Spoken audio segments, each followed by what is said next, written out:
Olá, seja bem-vindo ao nosso canal. Você vai ouvir uma mensagem bíblica ministrada nos cultos presenciais da Paz Church Palmas. Essa mensagem vai abençoar o seu coração. Por isso queremos pedir que você compartilhe o link dessa palavra com seus amigos. Abra o seu coração. Aleluia. Boa noite, queridos. Vocês estão felizes com Jesus? Amém, glória a Deus. Nós vamos começar com o desafio que eu tenho feito para a igreja nas últimas 2 semanas. Muito bem, palmas aí para você que decorou. Muito jóia. Pode colocar aqui no telão, vamos recitar juntos, declarar esse texto que é tão incrível, que vai fazer parte do seu dia, da sua jornada. A morte e a vida estão no poder da língua. O que bem a utiliza, come do seu fruto. E eu quero fazer uma declaração sobre você nessa noite. Que você vai usar a sua língua para abençoar, para trazer vida ao mundo, para trazer palavras de sabedoria às pessoas ao seu redor. Quem recebe essa palavra diz amém. Então nós estamos numa jornada onde nós estamos aprendendo que a nossa língua, ela deve ser colocada sobre a liderança do Espírito Santo. E um dos frutos do Espírito Santo é chamado de domínio próprio. E você, em nome de Jesus, pode colocar esse fruto à disposição daquilo que você fala.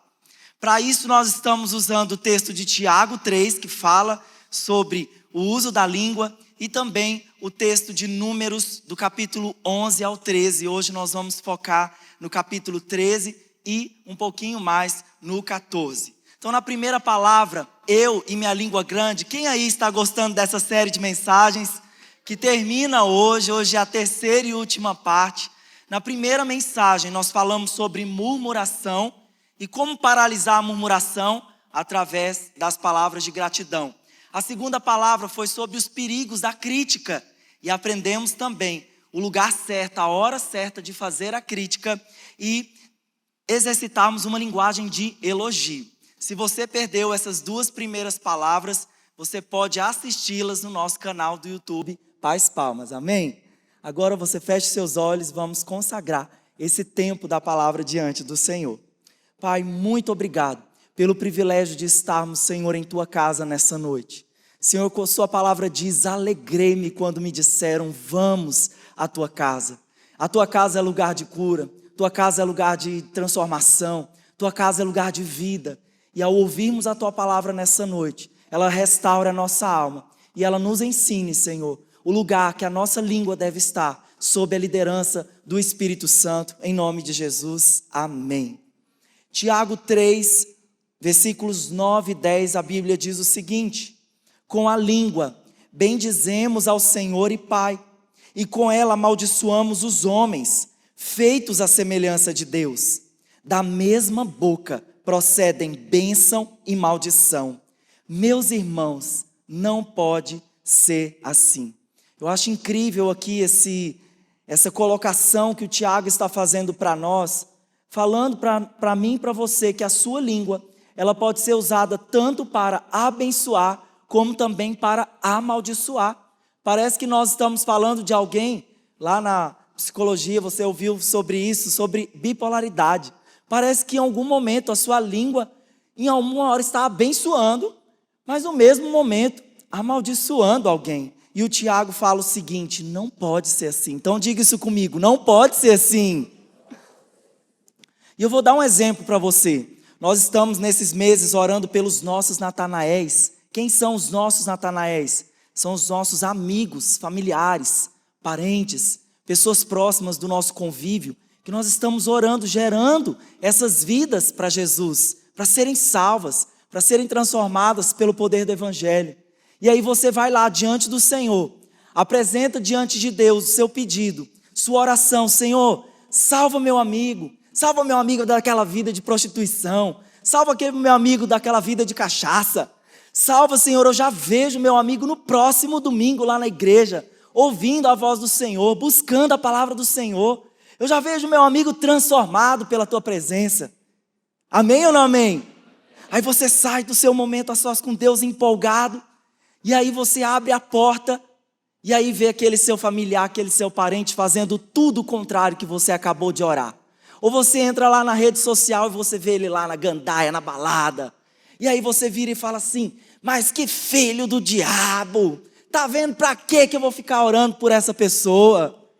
Mas você acabou de abençoar essa pessoa, acabou de orar, declarando palavras de fé. E aí aqui, quando você vê a realidade, você já profere palavras como essa. Tiago diz, meus irmãos, não pode ser assim, porque quando você faz isso, você anulou essa oração de fé. Amém? Essa última palavra, o tema essa palavra é incredulidade. Então diga assim comigo, incredulidade. Então o primeiro ponto aqui, rompa com a incredulidade. Olha o que diz lá em Números 13, versículo 26 e 27. Eles então retornaram a Moisés e Arão e a toda a comunidade de Israel em Cádiz, no deserto de Parã, onde prestaram relatório a eles e a toda a comunidade de Israel, e lhes mostraram os frutos da terra. E deram o seguinte relatório a Moisés: entramos na terra a qual você nos enviou, onde manam leite e mel. Aqui estão alguns frutos dela. Eles estavam ali prestes a entrar e tomar posse naquela terra, e o Moisés manda eles para lá, vão ver, vão espionar. Ele mandou 12 homens, diga isso comigo, 12 homens. E esses homens foram lá, ver como era a terra, e a Bíblia diz que eles realmente comprovaram que aquilo que Deus os havia prometido era verdadeiro, era aquilo mesmo que Deus havia falado, que aquela terra manava leite e mel. A Bíblia diz que eles encontraram lá um cacho de uvas, que 2 daqueles 12 espias tiveram que carregar nas costas, como aquele fruto tão grande, tão maravilhoso, tão expressivo, que eles levaram para Israel. Realmente, aquilo que Deus promete para mim e para você, Ele é fiel para cumprir. Se Deus ele tem falado para você, se Deus ele tem te dado promessas, Ele vai cumprir essas promessas, porque Deus não é homem para mentir, e nem filho do homem para se arrepender. Mesmo tendo visto todos esses frutos, que a terra era boa, que a terra era maravilhosa, eles apresentaram um mas ali para a comunidade. E eles se viram diante de um conflito. Então diga isso comigo, mas. Olha só o que diz lá em Números 13, 28. O relatório que eles prestaram. Mas, diga mais uma vez comigo, mas o povo que vive lá é poderoso. As cidades são fortificadas e muito grandes. Também vimos descendentes de Enaque. Esse mas, pode voltar ao mas aí. Esse mas é uma conjunção que lá no português nós chamamos de adversativa. Quando você vai escrever um texto e coloca o mas lá naquele texto, ele vai representar uma oposição àquilo que você está querendo escrever. E eu vou dar um exemplo para você. Vamos supor que aqui no final do culto você me procura e fala assim: pastor, o culto foi uma bênção, foi ótimo, mas eu não gostei da palavra da língua. Porque olha, ela dói demais dentro da gente aprender a falar corretamente. E esses 12 espias também, eles trouxeram essa palavra, esse linguajar, para aquilo que eles estavam querendo transmitir. Eles viram lá sim as coisas boas que Deus havia prometido. Mas quando eles olharam os gigantes, quando eles olharam o inimigo que estava diante deles, eles apresentaram e as dificuldades e o medo saltou aos olhos deles. E uma coisa inevitável no curso da nossa vida, queridos, é que nós sempre vamos ter dificuldades em nossas vidas. Ô pastor, que palavra negativa, mas é verdade. À nossa frente nós sempre vamos enfrentar dificuldades, porém a sua atitude, a forma como você reagir a elas, vai determinar ou seu fracasso ou a sua vitória, e eu creio que vai ser a sua vitória em nome de Jesus. E eles falaram: olha Moisés, olha povo, olha aqui, ó, a terra é boa, mas o povo que vive lá é poderoso e as cidades são fortificadas, muito grandes, nunca conseguiremos entrar lá naquela terra, nunca tomaremos posse. E começaram a falar e trazer todo aquele relatório negativo. Em vez de produzir esperança e ver, olha, a terra é muito boa, Deus nos deu um relatório realmente de esperança e de encorajamento, aquele mas, diga isso comigo novamente, o mas produziu no coração daquele povo incredulidade, tristeza e até mesmo revolta por parte de alguns. Olha só como o dicionário define a palavra incredulidade, que está representada aqui, trazida pela palavra mas. Olha o que diz a palavra incredulidade, você pode ver aqui no dicionário. Em primeiro lugar, falta de fé religiosa, ateísmo. Segundo, estado, atitude, tendência de quem não se deixa facilmente convencer, ceticismo. E eu vou trazer para você aqui uma pesquisa do IBGE que foi publicada em 2002, sobre a questão das pessoas que não declararam religião lá na pesquisa. Olha que interessante que nos anos 70, aqui no Brasil, 1% das pessoas, da população, declarou que não tinha religião. Nos anos 90, esse número saltou para 5,1%. E até quando essa pesquisa foi publicada lá em 2002, esse número saltou para 7,3%. Ô pastor, graças a Deus, poucas pessoas estão, mas quando você joga o total, esse número de 7,3%, ele representa um crescimento cada vez mais expressivo, de pessoas que deixam de crer, deixam de confiar, e começa aqui, sendo incrédulo em alguns pontos da fé, sendo incrédulo em alguns pontos daquilo que Deus tem falado. E voltando aqui para o mas, tantas vezes nós olhamos para as nossas próprias forças. Você se vê diante de uma situação, de um desafio, e você olha para dentro de você e fala, eu não vou conseguir avançar, isso é grande demais para mim. Mas você não pode se esquecer do Deus que você tem. Você não pode se esquecer do Deus poderoso que você tem. Porque olha, esse povo, há 2 anos atrás, eles só haviam, gente, eu me lembro o que aconteceu em 2021. Eu me lembro, inclusive, que eu perdi meu avô em 2021.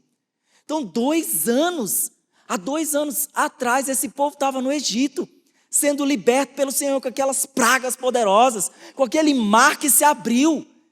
E 2 anos depois, esse povo está com medo da próxima fase. Sabe lá, né, no jogo de videogame, que sempre tinha o chefão, né, há muitos anos atrás, queridos, muitos meses, lá no, acho que era do Super Mario, alguma coisa assim, aí tinha o chefão, e era a fase mais difícil. Então essas fases mais difíceis nós sempre vamos ter em nossa vida, gigantes que nós vamos ter que enfrentar, e diante desses próximos gigantes, eles já começaram a colocar empecilhos, nós não vamos conseguir, nós vamos morrer. Olha o que diz lá em Números 13, 31 ao 32. Mas os homens que tinham ido com ele disseram, não podemos atacar esse povo, é mais forte que nós. E espalharam entre os israelitas um relatório negativo acerca daquela terra. É isso que o mas tem o poder do mas é distribuir relatório negativo. E o relatório negativo veio com uma série de outros pecados desencorajando o povo. E eu vou te dar um exemplo de um relatório negativo. Eu não gosto de aglomeração, a não ser a Casa de Deus e na Marcha para Jesus ontem lá, que foi uma bênção, glória a Deus. Mas você vai me ver bem difícil numa inauguração de um supermercado. Por quê? Porque, meu irmão, em nome de uma promoção ali, é fila gigantesca, é gente brigando pelo mesmo produto. Então, assim, é um estresse. Então, para mim, você não vai me ver em uma fila de supermercado. E eu vou desencorajar você a ir.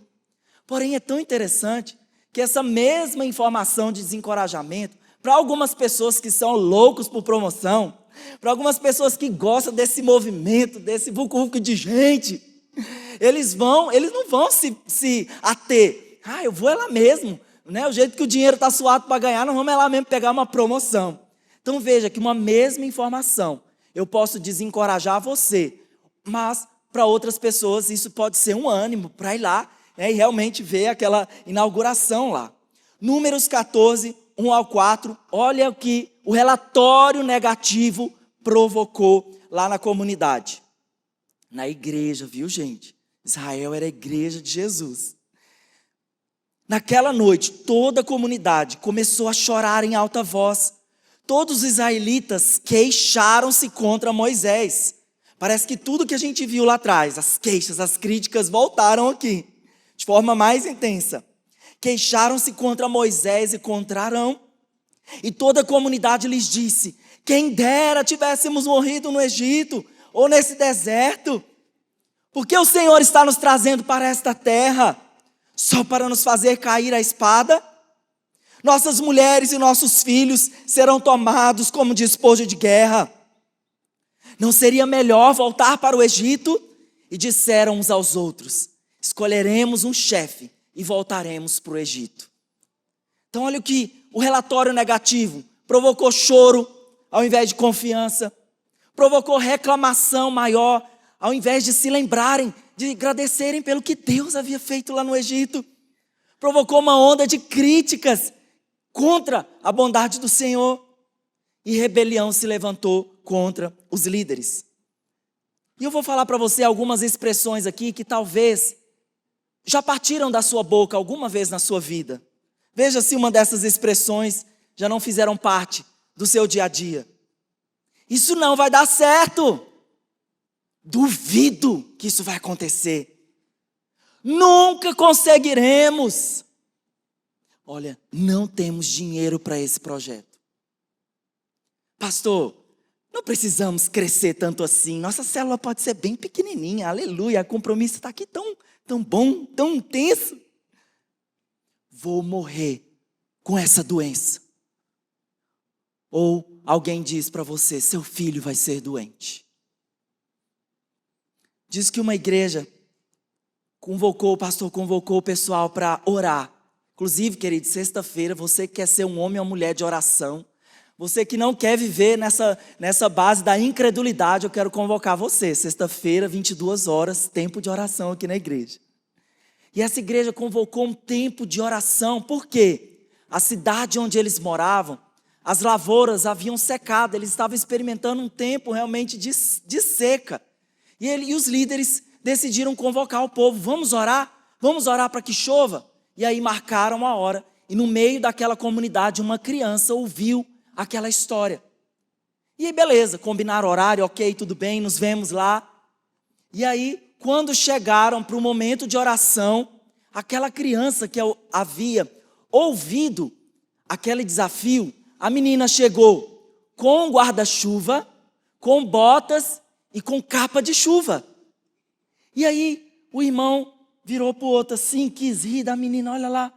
Mas eles foram silenciados pelos outros. Porque aquela menina, já que eles iam orar por chuva, por que já não levar o guarda-chuva? Porque ia chover. Então os outros foram silenciados pela fé sincera daquela menina. Então é assim que nós devemos ser. É assim que nós devemos confiar em Deus, olhar para Ele. Se vamos orar que vai chover, então prepara o seu guarda-chuva, porque vai chover. Amém ou não amém? Glória a Deus. Olha o que diz essa frase de George Miller. A incredulidade não dá um passo sem explicações prévias. A fé não interroga, nem calcula, simplesmente confia. Eu queria que você lesse agora essa frase com fé no seu coração. Vamos lá.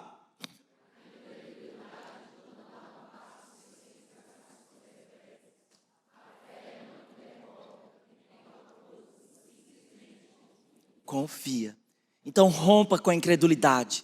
Se essas palavras, essas expressões fazem parte do seu dia a dia, é hora de vigiar, é hora de policiar, é hora de dizer: Espírito Santo, eu quero romper com esse tipo de palavra nos meus lábios. Segundo ponto, pare de duvidar e creia. Diga isso comigo com fé. Pare de duvidar e creia.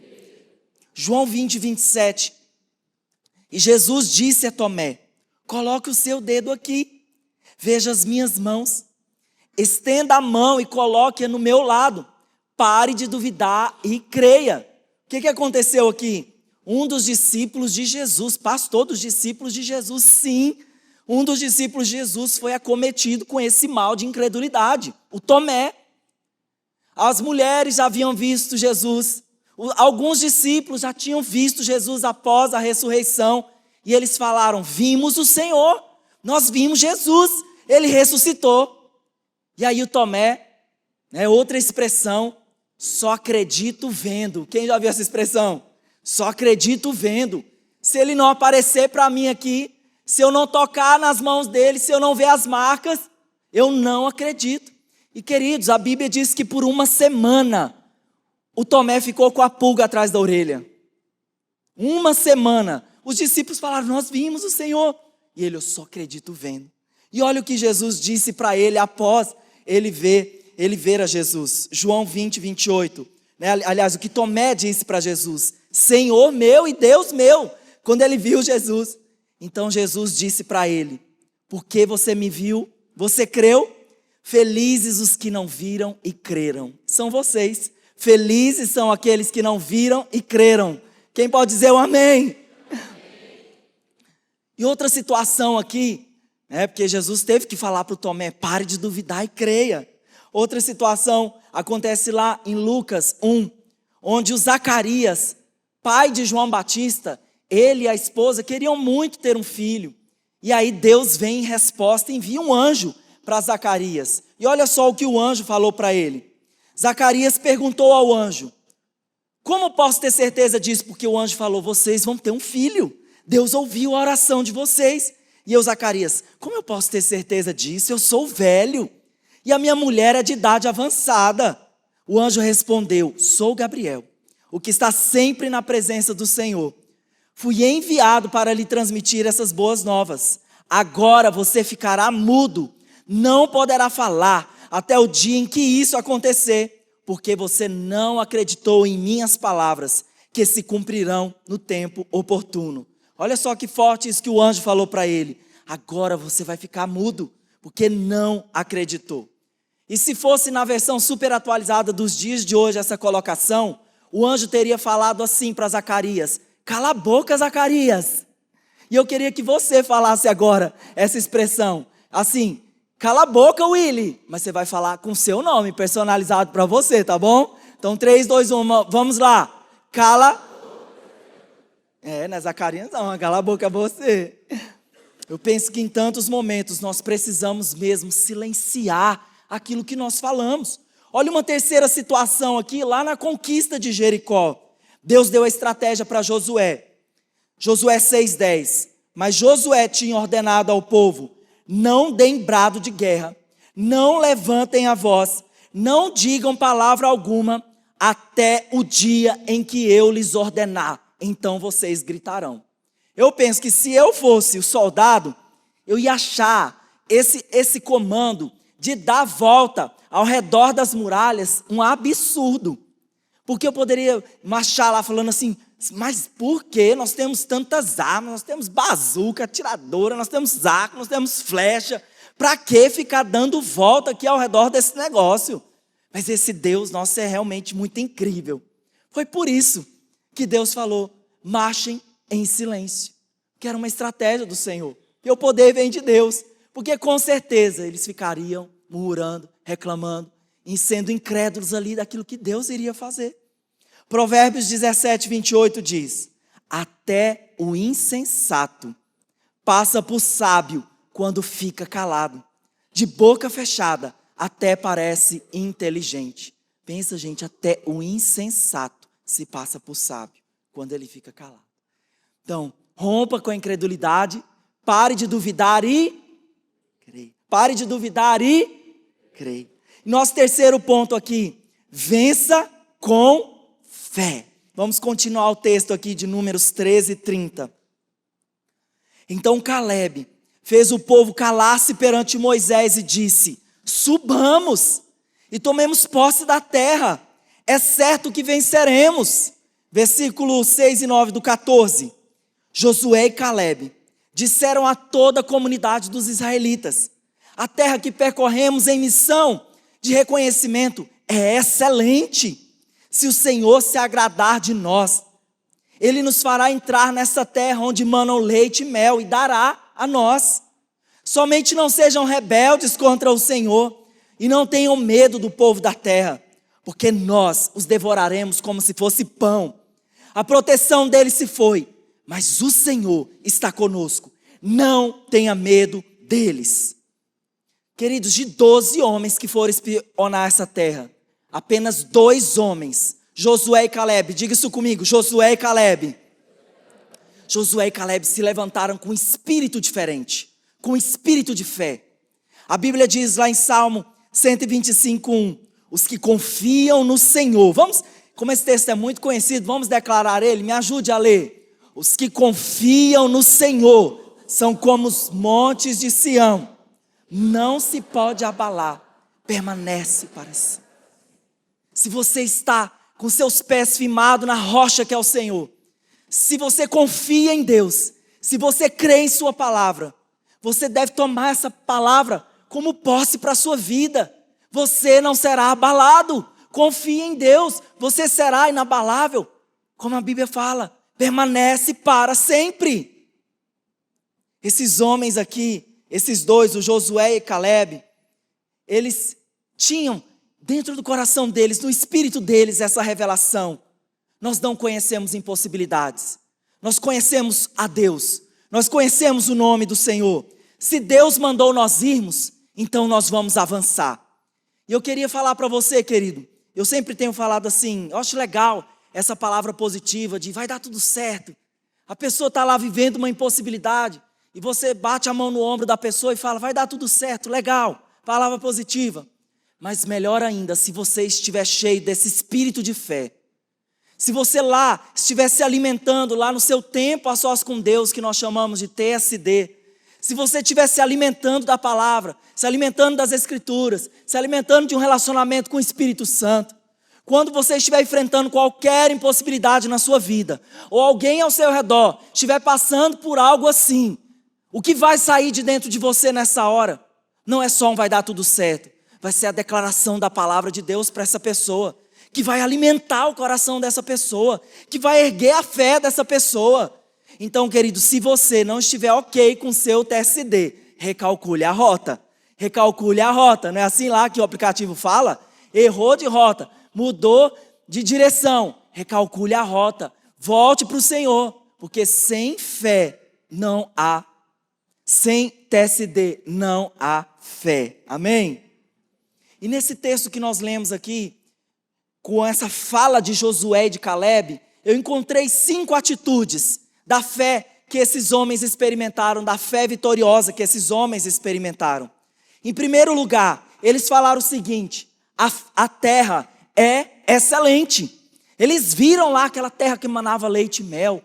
Eles falaram, que uau, que legal. Tanto oásis, tanto rio, tanto lago, tanto mar. Que maravilha, que lugar lindo. Eles não olharam para os gigantes em primeiro lugar, eles falaram, a terra é muito boa. Eles não olharam para as impossibilidades, eles viram que Deus prometeu. Segundo lugar, eles falaram, se Deus se agradar de nós e nos der. Olha o que a Bíblia fala lá em Hebreus 11:6 sobre a fé que agrada a Deus. Sem fé é impossível agradar a Deus, pois quem dele se aproxima precisa crer que ele existe e ele é recompensador daqueles que o buscam. Querido, se você agradar o Senhor com esse espírito de fé, olha o que a Bíblia promete, ele vai recompensar, ele vai dar. Então por isso que os israelitas falaram, se Deus se agradar de nós, você acha ou não que Deus vai se agradar de alguém que está cheio de fé, sim ou não? Com certeza, Deus vai se agradar desse espírito, desse coração, porque Ele mesmo nos ensinou a ser assim. Hebreus 11:1 diz, ora, a fé é a certeza daquilo que esperamos e a prova das coisas que não vemos. Se Deus se agradar de nós, Ele vai nos dar. Ele já nos deu. Então tomemos posse. E eu queria contar para vocês um testemunho de fé, algo que aconteceu durante a nossa história aqui da Paz Church Palmas, porque vocês sempre ouviram o pastor Jackson contar sobre a construção dessa igreja na ótica dele. Como eu também era testemunha ocular desde 2011 dessa construção, eu posso contar e reafirmar essa história, que esse bilhete é verdadeiro. Então, queridos, desde 2011, nós começamos a construção desse prédio aqui. Nós havíamos ganhado de doação esse lote aqui, nesse lugar. Pense, gente, não tinha nada, não tinha van, não tinha essas lojas bonitas que tem aqui nessa pista. Aqui era, só essa pista, só a pista do antigo aeroporto. Então nós tínhamos esse lote doado, nós tínhamos na nossa conta R$400 mil. R$400 mil constrói tudo isso daqui? Mal constrói uma casa hoje. Então imagine o desafio de fé que nós tínhamos. Então nós tínhamos o projeto pronto, nós tínhamos esse recurso. Imagine que construir hoje em dia, quem constrói aqui, né? O Marcel aqui, né? Trabalha nessa área. Que construção toda semana é pagar mão de obra, os materiais estão super caros, né? Sempre aumentam. Então é um grande desafio. E em nenhum momento eu vi o pastor Jackson recuando. Pelo contrário, ele falou, não temos todos os recursos, mas nós vamos pisar o pé nesse Jordão e esse Jordão vai se abrir para nós. E foi assim tão desafiador, até que chegou o dia que nós estávamos com todo o esqueleto pronto, e nós não tínhamos as janelas, e nós já estamos reunindo aqui. Então hoje você reúne aqui num lugar agradável, confortável, melhor Pasquides do Brasil. Dê glória a Deus por isso. Que reunimos aqui, ó, o povo cantava essa música e da festa subiu uma poeira, todo mundo saía só o pó. Aí o dia que nós havíamos já dado os cheques para pagar essas janelas, né? Essas janelas bem grandes. A Mônica está aqui, né? Foi nossa arquiteta o tempo todo, ela lembra de todos esses desafios. E aí eu vou fazer um parêntese no meio dessa história. Que até então, nesse momento, eu trabalhando financeiro da igreja, sempre fui muito fiel nos meus dízimos, mas acredita que eu não tinha dado nem um centavo para a construção? E aí, vendo lá o caixa assim mesmo, passando apertado, e aí o Espírito Santo falou para mim assim, dá aquele dinheiro que está guardado lá, aquele dinheiro que eu sempre tenho o hábito de guardar, né? De poupar. Então eu estava guardando para o meu carro, não tinha carro nessa época, só andava de moto. Estava poupando para a minha casa, para o meu casamento. E aí o Espírito Santo falou assim, vai lá, dá aquele dinheiro para a construção, semeia. Né? Você está aqui, você é parte dessa família. E aí eu falei, está amarrado em nome de Jesus. Essa voz não é de Deus. Mas eu obedeci a voz. Eu obedeci a voz e falei, Senhor, eu vou dar. Aí minha conta só podia sair 1.000 por dia, né? Era 3.000 que eu tinha lá. Estava guardando. 3.000, meu filho, para um solteiro. Um salário mínimo. Então eu estava guardando lá aquele dinheiro. E aí eu dei 1.000 um dia, 1.000 outro dia, 1.000. Gente, parecia que alguém da minha família tinha morrido. Que a avareza é um trem tão terrível, né? Mas olha, queridos, depois de 3 meses, eu adquiri meu carro. E todo aquele recurso que eu dei, o Espírito Santo trouxe de volta.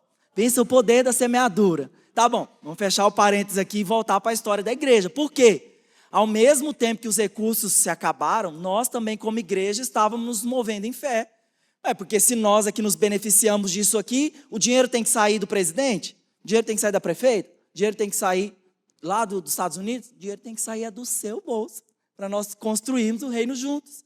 E o pastor Jackson, querido, em nenhum desses momentos, eu vi o pastor Jackson, Senhor, o Senhor mandou construir isso daqui, o Senhor que prometeu, cadê os recursos, Senhor? Eu não vi em nenhum momento a fé do pastor Jackson vacilar. Ele proferir qualquer palavra de incredulidade. Você conhece hoje o nome do pastor Jackson, mas você jamais vai conhecer o nome da pessoa que um dia virou para ele. Nem eu sei quem foi essa pessoa, tá? Então, nem me pergunte. Então, nós estávamos com esse piso, né, que a gente pulava ali, soltava a poeira aqui. E aí o irmão falou assim, pastor, tem uma solução bem baratinha.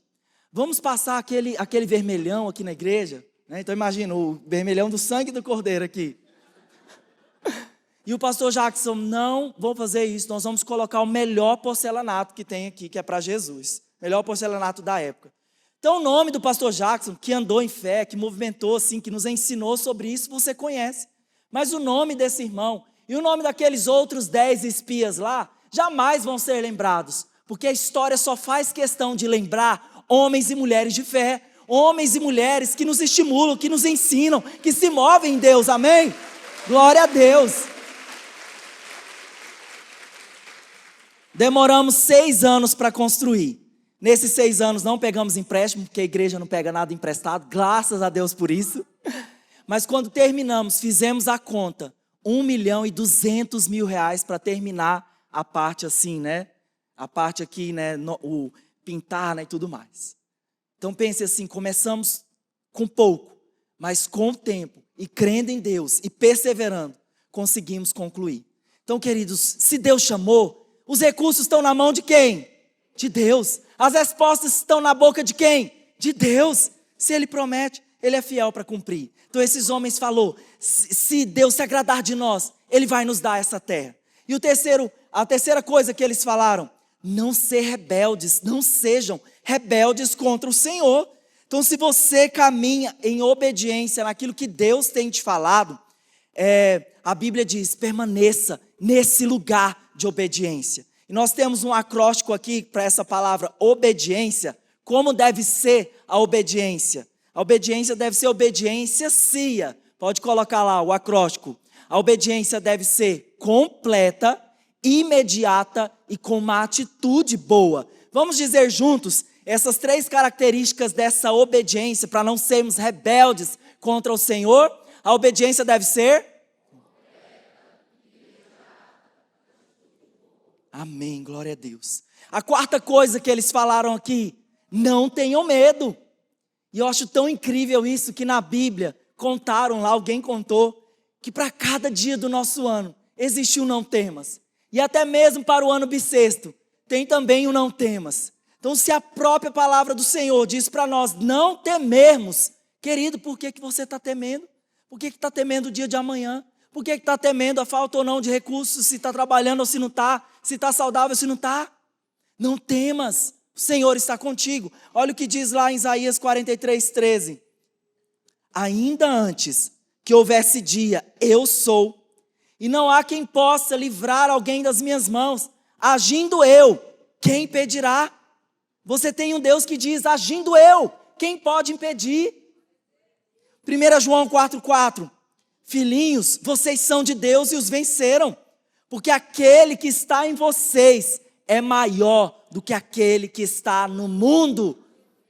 Tem essa palavra, essa promessa no meu coração, sempre diante de alguma impossibilidade. Eu falo, Deus, eu tenho o Senhor, que é muito maior do que qualquer situação, é muito maior do que qualquer cara feia, é muito maior do que qualquer impossibilidade, é muito maior do que qualquer gigante. Glória a Deus por isso, amém ou não amém? E a quinta coisa que eles falaram, nós os devoraremos como se fosse pão. Eu acho essa expressão para finalizar ali o que eles estavam falando tão forte, que eles estavam falando, pode vir o que for, se nós temos o Senhor, nós temos tudo, e nós vamos atravessar, e nós vamos conquistar essa terra, e nós vamos sim, em nome de Jesus, receber aquilo que Deus Ele nos deu. E eu encontro isso também, essa ousadia que saiu da boca de Davi. Lá em 1 Samuel 17:36, diz o seguinte, o teu servo venceu o leão e o urso, e assim será com esse incircunciso filisteu, como se fosse um deles, pois desafiou os exércitos do Deus vivo. O Davi se apresenta lá diante de Saul, esse gigante aí, eu quero derrotar ele, porque eu estou vendo todo mundo meio covarde aqui. E aí o Saul fala para ele, querido, a minha armadura não te cabe, você é pequeno, você não é um guerreiro aqui como seus irmãos, por que você vai fazer isso? Até que o Davi levanta e falou, eu já matei um leão, eu já matei um urso, que é esse gigante diante do Deus que eu sirvo. É assim, querido, diante das impossibilidades que você precisa agir. Mas olha o que aconteceu no meio da igreja de Israel, quando eles falaram todas essas coisas, a terra é excelente, se Deus se agradar de nós e nos der, não temas. Quando eles falaram todas essas coisas, Números 14:10 diz, mas a comunidade toda falou no meio do povo de Deus, vão ter pessoas com esse espírito incrédulo. Cuidado com quem você anda. Cuidado com quem você ouve. Cuidado com os conselhos que você recebe. Porque no meio do povo de Deus, pessoas se levantando para apedrejar os homens movidos de fé. Então cuidado com isso.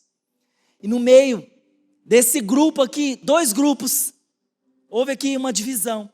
2 grupos, aqueles que creram e aqueles que não creram. Vamos ver os resultados daqueles que não creram. Olha o que está escrito lá em Números 14:22. que nenhum dos que viram a minha glória, Deus falando, para quem não creu, e os sinais miraculosos que eu realizei no Egito e no deserto, e me puseram à prova, e me desobedeceram 10 vezes, nenhum deles, diga assim comigo, nenhum deles chegará a ver a terra que eu prometi com juramento aos seus antepassados. Ninguém que me tratou com desprezo haverá. Sabe o que é incredulidade, querido? Diga assim comigo, incredulidade é tratar a Deus com desprezo. Então creia no Senhor. Não viva com incredulidade. Então esse primeiro grupo aqui desprezou a Deus. Isso é tão forte. Mas existe um segundo grupo dos que creram. E eu tenho certeza que você quer fazer parte desse grupo. Eu tenho certeza que você não quer fazer, você já faz parte desse grupo. Que gerou um resultado celestial, um resultado do céu. Números 14, 24. Mas com meu servo Caleb, tem outro espírito, Caleb e Josué, e me segue com integridade. E eu farei entrar na terra que foi observar, e os seus descendentes a herdarão. Para esse grupo que creu, Josué e Caleb, olha o que eles herdaram, a promessa. Eles herdaram aquilo que Deus prometeu. Eles receberam do Senhor. Eles receberam sua herança. Josué e Caleb entraram com uma geração nova na terra prometida. Porque Deus prometeu a eles, eu vou dar para vocês, porque o espírito de vocês é diferente. Porque vocês agiram como quem crê, como quem confia, como quem não duvida de mim, como quem aguarda e quem espera por mim. Mais uma vez eu quero te perguntar, qual desses dois grupos você quer participar, você quer ser? A W. Tozer diz, é a incredulidade que impede nossa mente de voar para a cidade celestial e de andar pela fé com Deus nas ruas de ouro. Fique de pé no